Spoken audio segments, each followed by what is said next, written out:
কথায় কথা বেড়ে যায়। ওই কলকাতা ঠাকুরপুকুর বেহালা জোকা ওই জায়গায় একটা পুলিশ অফিসার কোয়ার্টারে বাস করে, হিন্দু মানুষ। আমার গাড়ি আটকে ছিল পুলিশ অফিসার, 56 বছর বয়স। ওই মানুষটা আমার পুলিশ গাড়ি আটকে ছিল কেন? কলকাতা হাই স্পিড গাড়ি চালিয়েছিল, ড্রাইভারে সিগন্যাল মানে নাই, ফাইন মেরেছিল। সামনে গাড়ি থেকে যখন নামলাম, কথা বললাম, চেনা পরিচিত হলো। ওই মানুষটা ফোন নম্বর নিল, আমি গাড়ি নিয়ে বেরিয়ে গেলাম। ওই হিন্দু ব্রাহ্মণ মানুষটা মাঝে মধ্যে ফোন দেয় আর বলে, হুজুর আপনাদের নিয়ম একটা বড় ভালো লাগে। আপনাদের ধর্মে যখন কেউ মারা যায়, সে যদি নামাজিও নাও হয়, সে যদি হারামও খায়, তাকে কেউ গোসল না দিয়ে, জানাজা না দিয়ে কবর দেয় না। তবে আমার ধর্মের রীতিনীতি এমন, যত দামি মানুষ হোক না কেন, তাকে শ্মশানে পুড়িয়ে দেওয়া হয়। বলে, হুজুর আমার একটা ছেলে 12 বছর বয়স, ফুটফুটে ছেলে, জ্বরে আক্রান্ত হলো। 2021 সালে করোনা বলে ছেলেটা মারা গেল। শ্মশানে চিতায় শোয়ানো হলো, বামুনকে হায়ার করে নিয়ে আসা হলো। ওই ব্রাহ্মণ কানে কানে মন্ত্র শুনিয়ে দিল। ওই দিন আমার নজরে আমার কর্ণপাত হয়েছিল। ব্রাহ্মণ যে মন্ত্র শোনাইল, ওই মন্ত্রে আল্লাহ আর নবীর নাম বলতে হয়েছিল। ব্রাহ্মণ কানে কানে ছেলের কানে শুনিয়ে দিল।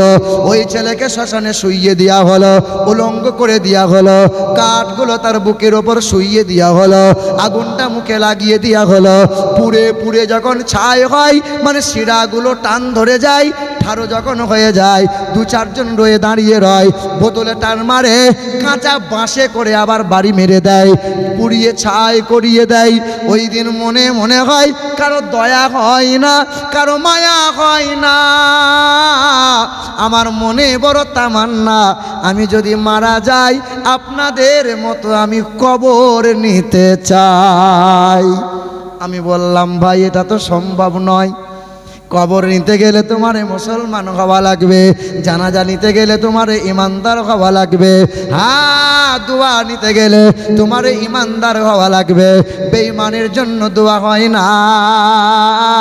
ওই মানুষটা এত আবেগে পড়ে গেল। ওই মানুষটা আমাকে নিমন্ত্রণ করে তার বাড়িতে ডাকলো। বাড়িতে কোরআন বুকে নিয়ে পৌঁছে গেলাম, বাংলায় অনুবাদ করা কাঞ্জুল ইমান তার হাতে তুলে দিলাম। আমাকে বলতেছিল, হুজুর জানেন, যখন আমার ছেলের কানে কানে, মৃত্যু মানুষের কানে যে মন্ত্র শোনানো হয়, ওই মন্ত্র বেদের উত্তরনারায়ণ বেদে লেখা আছে, হতার মিন্দ্র হতার মিন্দ্র মহাশরীন্দ্রাম মাদাবাতীতা দিবাদকরন্ত লা ইলহা হরুতি পাপম ইল্লু ইলহা পরমপদম জন্মা বৈকুণ্ঠ পর আপ ইনতীত জপি নামে মোহাম্মদা ইয়া দেবী সর্বভূতে শান্তি রূপে ওং নমস্তুতে সেই নমঃ নমঃ। কানে কানে মন্ত্র শুনিয়ে দিল। ওই দিন আমার মনে মনে চিন্তা হলো, আল্লাহর নাম বলতে হয়, নবীর নাম শোনাতে হয়। আল্লাহ নবী ছাড়া নাজাতের কাহারও নাজাত নাই। কেউ নাজাত পাবে না আল্লাহ নবী ছাড়া। হে মুসলমান ভাইরা আমার, ও নওজোয়ান তরুণেরা, যুবকেরা, ও আমার মা বোনেরা, বেদের পাতায় লেখা আছে, দ্বাদশাং সকল বক্ষস মাধবে মাসি মাধবাম জাতাং দট্টা সাতু পুতরাং পিতরৌরুষ্ট মনুষ্য সম্ভালে বিষ্ণু যশাস গৃহে প্রাদুর্ভাবম মহাম। পৃথিবীতে আসবেন জগৎগুরু, বিশ্বের মহান নেতা। আসবেন তিনি মাধব মাসে, আসবেন তিনি 12 তারিখে, আসবেন তিনি সাম্বালা শহরে। তার বাবার নাম বিষ্ণু যশা, তার বাবার নাম বিষ্ণু যশা। বাংলায় হবে আল্লাহর দাস, আরবিতে হবে আব্দুল্লাহ। মায়ের নাম সুমতি, বাংলা হবে সত্যপ্রিয়া সুন্দরমন, আরবি হবে আমেনা। ওই মানুষটা 2022 সালে ফেব্রুয়ারি মাসের 17 তারিখে বেলা 2টার সময় এক কন্যা বিবি এবং তিনি 3 জন মিলে কালেমায়ে লা ইলাহা ইল্লাল্লাহ মুহাম্মাদুর রাসূলুল্লাহ। এ যুবক, আমি এটা কেচ্চা শোনাই নাই, এটাই শোনাতে চাইলাম। যে মানুষটা কোরআন পড়ে কালেমা পড়ল, ইমানদার হয়ে গেল, ওই মানুষটা সকাল সন্ধ্যা কোরআন না পড়ে ঘর থেকে বার হবে না, কোরআন না পড়ে বিছানায় পিঠ লাগাই না। এক মুসলিম ব্যক্তি যদি কোরআন পারনেওয়ালা হয়ে যায়, নামাজি হয়ে যায়, তুমি কেন পারবে না?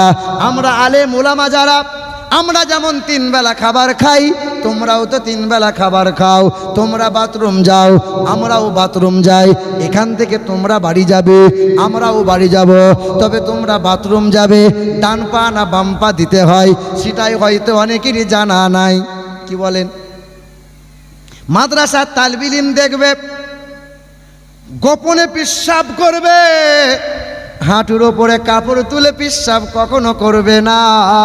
আর বাথরুমে গেলে বাম পা দিয়ে দোয়া পড়ে যাবে, বিনা দোয়াই বাথরুম প্রবেশ করবে না। আর আমার 60 বছরের মুরব্বী চাচা 40 বছর নামাজ পড়ে এমন করে পেশাবখানায় পেশাব করতে বসেছে, পিছন দিকে কেউ যদি হুট করে চলে যায়, মনে হবে সুন্দরবন সব দেখা যাচ্ছে। লজ্জা শরমের কথা, তুমি পেশাবও করতে পারলে না।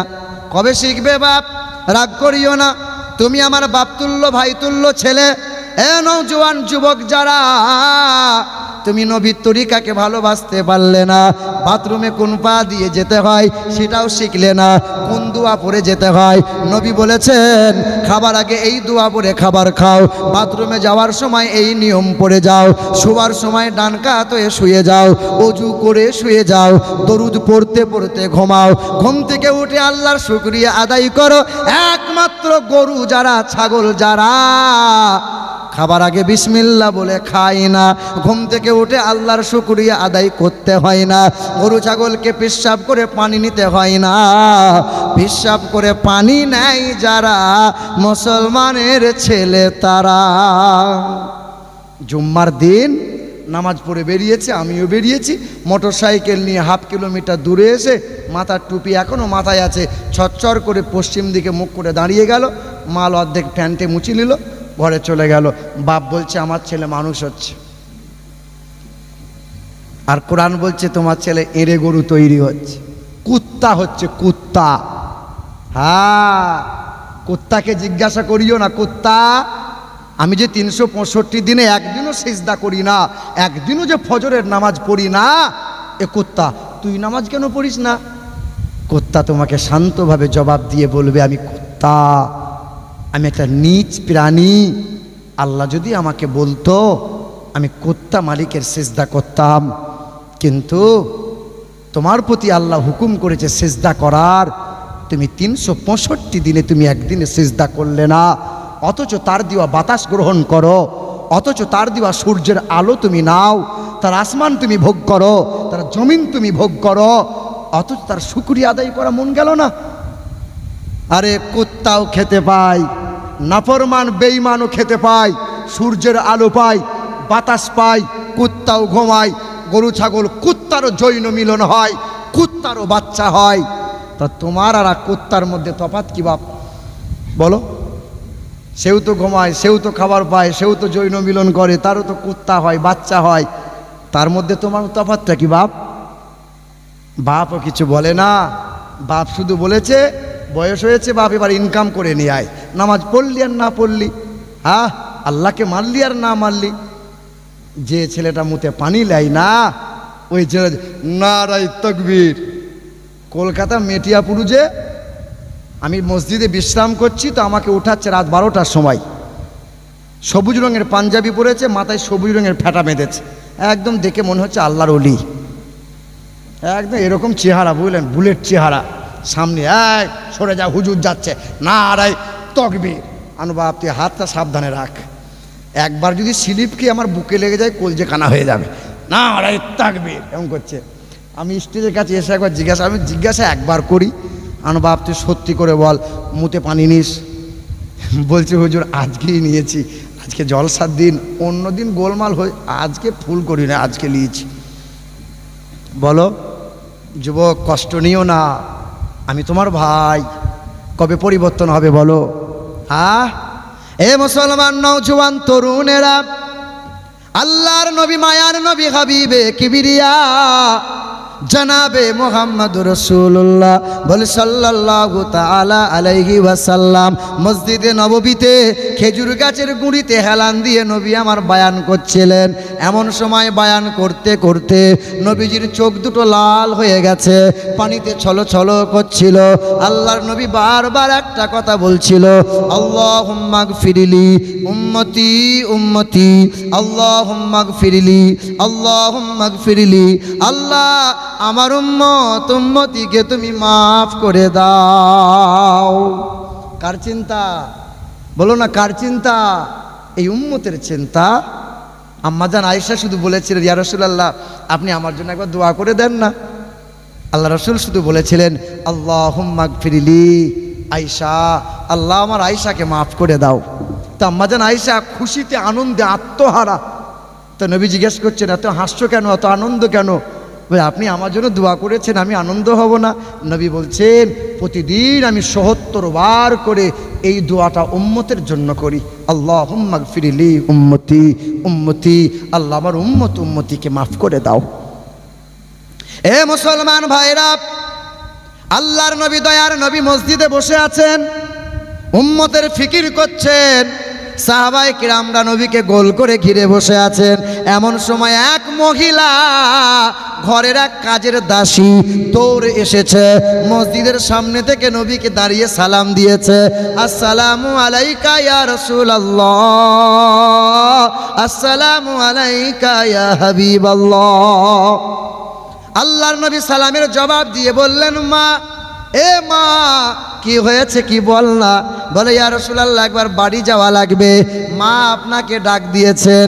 আল্লাহর নবী বলছেন, এ আমার মাদি, এ আমার ঘরের কাজের মেয়ে, তুই মন খারাপ করিস না রে মা, তুই দৌড়ে চল, আমি তোর পিছনে পিছনে যাচ্ছি। নবী আমার বাড়ি যাচ্ছি বলে উম্মতের কথা ভাবতে ভাবতে নবীজি বাড়ি যাওয়ার ভাবনাকে ত্যাগ করে দিয়ে উম্মতের চিন্তায় নবী চিন্তিত হয়ে রইলেন। এই উম্মতের চিন্তায় নবী ফিকির করছেন, নবী বাড়ি গেলেন না। আল্লাহর নবী সাল্লাল্লাহু আলাইহি ওয়াসাল্লামকে দ্বিতীয়বার ওই মহিলাটা নবীকে ডাক দিচ্ছেন, আসসালামু আলাইকা ইয়া রাসূলুল্লাহ। দ্বিতীয়বার নবী সালামের জবাব দিয়ে বললেন, মা, কি হয়েছে? বলে, ইয়া রাসূলুল্লাহ একবার বাড়ি চলুন। দ্বিতীয়বার নবী বললেন, মা, তুই বাড়ি চল, আমি যাচ্ছি। নবিয়া বাড়ি যেতে পারছেন না। উম্মত উম্মতির ফিকির করে, উম্মত উম্মতির চিন্তা করে। যে উম্মত নবীকে চিনতে পারল না, যে উম্মত নবীকে মানে না, নবীর দরুদ পড়তে কষ্ট হয়, দরুদ পড়ে না, সেই নবী কখনোই উম্মতকে ভুলে যায় না।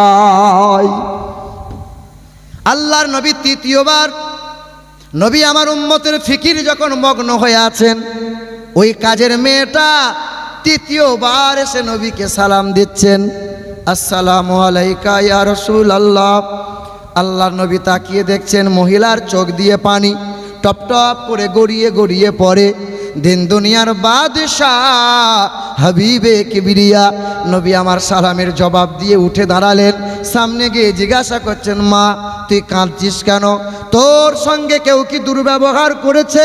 বল না মা, তোকে কেউ কি কোনো খারাপ আচরণ কেউ দেখিয়েছে, খারাপ কথা বলেছে? বাদীটা বলছে, না ইয়া রাসূলুল্লাহ, আমার সঙ্গে কেউ দুর্ব্যবহার করে নাই। তবে ইয়া রাসূলুল্লাহ, ইয়া হাবিবাল্লাহ, মনে হচ্ছে ঘরে একটা বিপদ হবে। দরজার সম্মুখে এক মেহমান দাঁড়িয়ে আছে, ওই মেহমানটা আপনার সঙ্গে দেখা না করে বাড়ি যাবে না বলেছে। আল্লাহর নবী বললেন, মা, বাড়ি চল। বাদীটা দৌড়ে দৌড়ে বাড়ির দিকে রওনা দিল। আল্লাহর নবী সাল্লাল্লাহু আলাইহি ওয়াসাল্লাম বাদীর পিছনে পিছনে গেলেন। নবীজির কদমটা থমকে গেল। আল্লাহর নবী চেহারাটা ঘুরিয়ে দেখছেন, এই বাড়িটা আমারই এক বিবির বাড়ি, নাম তার মারিয়া কিবতিয়া। তার নাম হযরতে মারিয়া কিবতিয়া রাদিয়াল্লাহু তাআলা আনহা। আল্লাহর নবী পা পা করে গেলেন। দরজার কোণে দাঁড়িয়ে দাঁড়িয়ে নবীজির বিবি মাসুম বাচ্চা ইব্রাহিমকে কোলে নিয়ে ফুঁপিয়ে ফুঁপিয়ে কাঁদছিলেন। নবী আমার জিজ্ঞাসা করছেন, মারিয়া কাঁদছো কেন? মারিয়া কি হয়েছে বলো? বলে, ইয়া রাসূলুল্লাহ, ইয়া হাবিবাল্লাহ, আমার এই দুধের বাচ্চার জন্য বড় কষ্ট হচ্ছে। আল্লাহর নবী বলছেন, মারিয়া তুমি একটু খোলাসা করে বলো। বিবি মারিয়া বারবার ফুঁপিয়ে ফুঁপিয়ে কাঁদে। নবী বলছেন, মারিয়া তুমি কি অভিমান করে আছো? তুমি কি রাগ করে আমার সঙ্গে পরিষ্কার কথা বলছো না?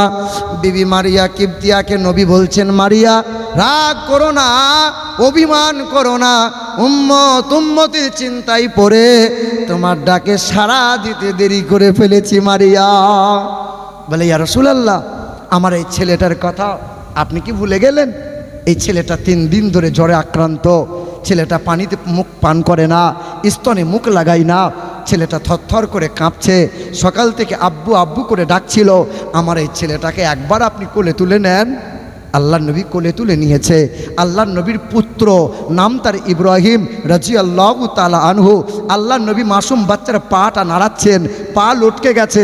নবী হাতটা নাড়াচ্ছেন, হাত লটকে গেছে। নবী ঠোঁটটা নাড়িয়ে আব্বু আব্বু করে বারবার ডাকছেন, আব্বা তুমি একবার আমাকে আব্বু বলে ডাক দাও। তুমি আমার কোলে শুতে চাইছিলে, আমি তোমাকে আদর করে ঘুম পাড়াবো। তুমি আমার কাঁধে চড়ে মদিনার বাজারে ঘুরতে চাইছো, আমি তোমাকে ঘোরাবো। কিন্তু মাসুম বাচ্চা কিছু বলতে চাইছে। ওই সময় মুখ ফুটে আর কথা বার হচ্ছে না, চোখের পানি টপ টপ করে গড়িয়ে পড়ছে। আল্লাহর নবী চিৎকার করে বলছেন, আল্লাহ, আমার দুধের বাচ্চাটা অভিমান করে কথা বলছে না। আমার বিবি মারিয়া যেমন অভিমান করেছিল, আমার বাচ্চাটাও রাগ করে অভিমান করে কথা বলছে না। আল্লাহর নবী আলতো কণ্ঠে মাসুম বাচ্চার ঠোঁটটা নাড়া দিয়ে বলছেন, আব্বা তুমিও তোমার মায়ের মতো অভিমান করলে। আমি আমার উম্মতির কথা ভাবতে ভাবতে তোমার ডাকে সাড়া দিতে একটু দেরি করেছি, তাই তুমি এই রকমভাবে অভিমান করে আছো। ছেলেটা কাঁদছিল, ঠোঁট দুটো নড়ছিল। এমন সময় দরজার সামনে একটা মেহমান দাঁড়িয়েছিল। ছুটে এসে ঘরের ভিতরে এসে নবীকে সালাম দিল, যার নাম ছিল মালাকুল মাউত ফেরেশতা। আল্লাহ নবীকে সালাম দিয়ে বাচ্চা রুহুটা কেড়ে নিল, আর নবীর কোল থেকে বাচ্চাটাকে নিয়ে চলে গেল। আল্লাহ নবী নিতর আল্লাহ রসুলের কোলে নিতর দেহটা পড়ে রইল। নবী আমার বিবি মারিয়ার কোলে দিয়ে দিল। বিবি মারিয়া কিবতিয়া ঝরঝর করে কেঁদে উঠল। আমার ছেলেকে আল্লাহ দিয়েছে, মালিক তুলে নিয়েছে। সেদিন মালিকের দরবারে বলেছিল, মালিক তুমি দিয়েছিলে, তুমি নিয়ে নিয়েছ, তবে সংসার উজাড় করে দিয়েছে তোমার নবী। ছেলেমেয়ের ভাবনাকে ত্যাগ করেছে, কিন্তু উম্মতকে একটা মুহূর্তের জন্য কখনো কোনো দিন ভুলে যায় নাই। আল্লাহ আমার এই নবীর উম্মতিকে যেন কখনো জাহান্নামে ফেলে দিও না। মুসলমান ফিকির করেছেন, নবীজির বয়স যখন 61 বছর, আল্লাহর নবীর চেহারায় সাদা চাদর জড়ানো ছিল, নবীজির গায়ে জ্বর ছিল। আল্লাহর নবী সেই সময় কাঠের চৌকিতে বসে বলছেন, আয়েশা, এ আয়েশা, তুমি আমার শরীরে একটু হাত দাও, আর একটু উষ্ণ তেল আমার শরীরে মালিশ করে দাও। আম্মা জান আয়েশা জাইতুনের তেল উষ্ণ গরম করে নবীজির পিঠের কাছে দাঁড়িয়ে আছেন। আল্লাহ নবীকে বলছেন, ইয়া রাসূলুল্লাহ, পিঠের চাদরটা তুলে ধরেন। নবী আমার পিঠের চাদরটা তুলে ধরে আছেন। আম্মা আয়েশা ডান হাতে তেলটা নিয়েছেন, নবীজির পিঠে লাগাবেন। এমন সময় নবীজির পিঠ চেহারা মুবারকটা দেখে বলছেন, ইয়া রাসূলুল্লাহ, আপনার এই গোটা পিঠে খাল খাল, গর্ত গর্ত, ঘায়ের দাগ। এ দাগ কেমনে হলো গো নবী? আপনার কি বসন্ত হয়েছিল? আপনার কি পক্স হয়েছিল? বলেন না ইয়া রাসূলুল্লাহ। আল্লাহর নবী সেদিন চোখের পানি ফেলে বলেছিল, আয়েশা, এই দাগ বসন্তের দাগ নয়, এই চেহারার দাগ গর্ত গর্ত, খাল খাল, এই দাগ কোনো ফোঁড়া ঘায়ের দাগ নয় রে আয়েশা, এটা পাথরের মারের দাগ। আমি যখন তায়েফ শহরে গিয়েছিলাম আর বলেছিলাম, লা ইলাহা ইল্লাল্লাহ আনা রাসূলুল্লাহ, এই তায়েফের নিষ্ঠুর বেঈমানেরা লেলিয়ে দিয়েছিল। আর এই যুবকগুলো মোটা মোটা পাথর দিয়ে আমাকে এমন আঘাত করেছিল যে পাথরের আঘাতে পোশাক ছিঁড়ে, চামড়া ফেটে, মাংসের মধ্যে পাথরগুলো গেঁথে গেঁথে গিয়েছিল। আয়েশা, এই দাগ পাথরের মারের দাগ। হাই মুসলমান, আপনি সামান্যতেই ঘাবড়ে গেলেন, সামান্যতেই ঘাবড়ে গেলেন। ইতিহাস পড়েন নাই ওমর ফারুকের ইতিহাস, আপনি পড়েন নাই খাব্বাব রাদিয়াল্লাহু তাআলা আনহুর ইতিহাস, আপনি পড়েন নাই খুবাইব রাদিয়াল্লাহু তাআলা আনহুর ইতিহাস, আপনি জানেন না সাহাবাই কিরামদের এক একটা স্বর্ণ অক্ষর ইতিহাসগুলো আপনি একবার নজরে করে দেখেন। কেউ দেহ খণ্ড বিখণ্ড করেছিল। সুমাইয়া বলে একজন মহিলা ইসলামের প্রথম ঝান্ডা উঁচু করে ধরেছিল, প্রথম শহীদ হয়েছিল সুমাইয়া তার নাম।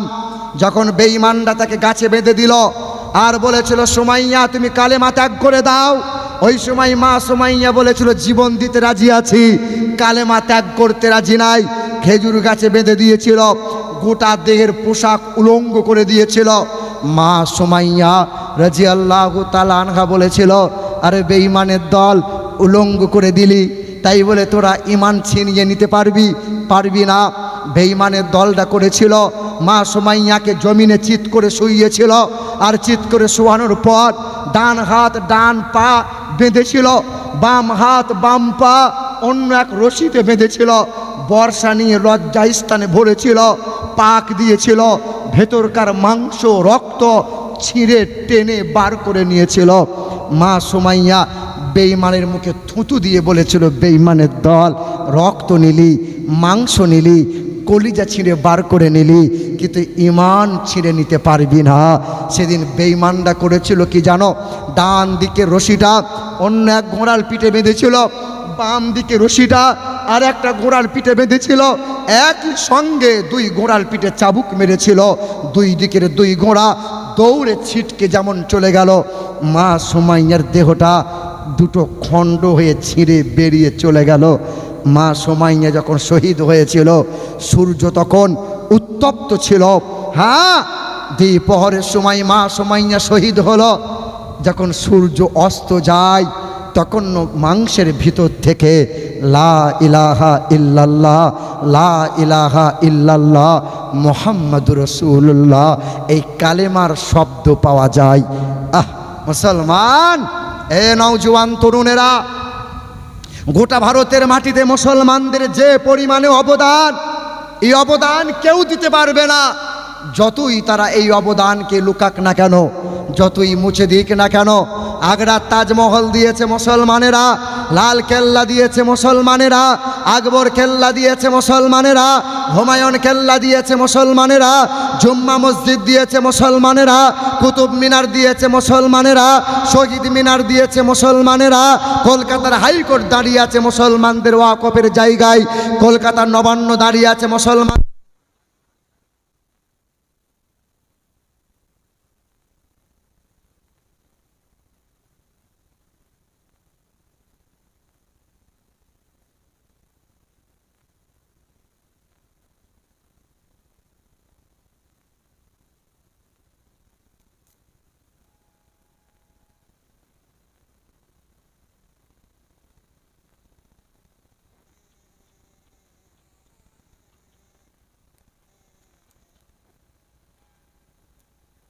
हरदम ज़ुबान से निकालो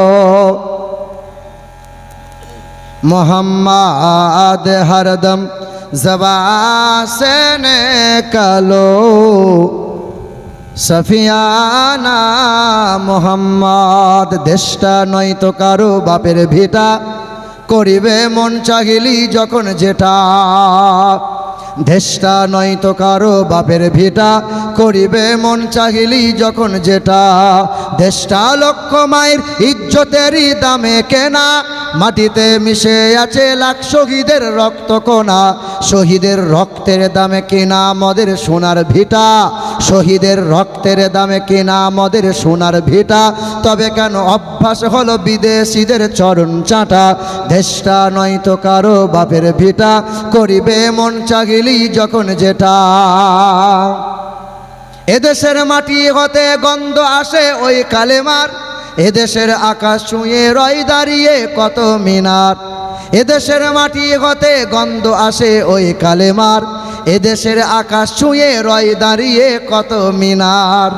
আজকে তো মিনারের জন্যই কিছু কালেকশন হচ্ছিল, কি বলেন? এবার মিনারটা ম দিয়ে হয় না, ম দিয়েই তো মিনার। আর ম দিয়ে মোহাম্মদ সাল্লাল্লাহু। আগে মক্কার নাম মক্কা ছিল না, আগে নাম ছিল বক্কা। নবীর নাম হয়েছে মোহাম্মদ, তো আল্লাহ বললেন না, বাক্কার নাম চেঞ্জ করো, ম দিয়ে মক্কা হয়ে যাক। আগে নাম ছিল ইয়াসরিব, নাম তো মদিনা ছিল না, আরে নাম হলো ম দিয়ে মদিনা।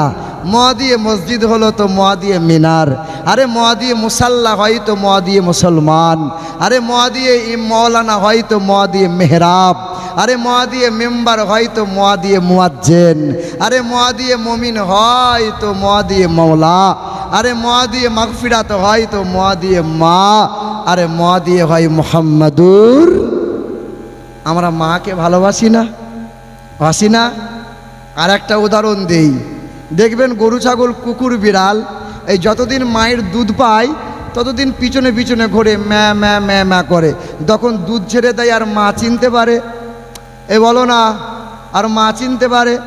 ওই গরু ছাগল কুকুর বিড়াল বাপ মা খেতে দেয়, বলো না খেতে দেয়? তোমার গ্রামের এরকম কুকুর বোধহয় নাই।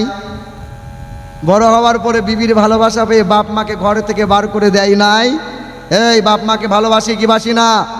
পৃথিবীর জমিনে যত দোয়া যার কাছে ইচ্ছা নাও বাবা, কিন্তু বাপ মাকে কষ্ট দিয়ে তাহাজ্জুদ পড়ার চেষ্টা করিও না।